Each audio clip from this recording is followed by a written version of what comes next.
শ্রীমদ্ ভগবদ্গীতায় ভগবান শ্রীকৃষ্ণ অসংখ্য অনুপ্রেরণামূলক বাণী প্রদান করেছেন, যেগুলো জীবনের প্রতিটি ক্ষেত্রে দিশা দেখায়।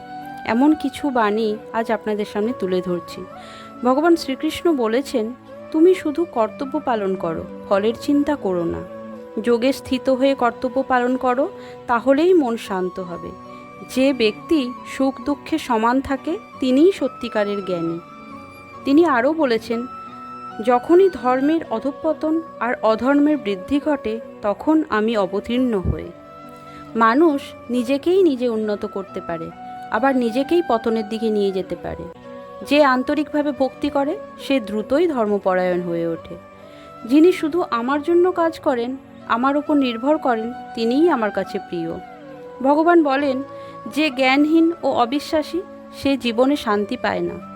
জয় হোক বা পরাজয়, লাভ হোক বা ক্ষতি, সমভাব বজায় রেখে কর্তব্য করো। আমি সবার মধ্যে সমান আছি। কেউ আমার শত্রু নয়, কেউ আমার কাছে বন্ধু নয়। কিন্তু যে ভক্তি নিয়ে আমার কাছে আসে, আমি তাকে সেভাবেই গ্রহণ করি। হরে কৃষ্ণ, রাধে রাধে।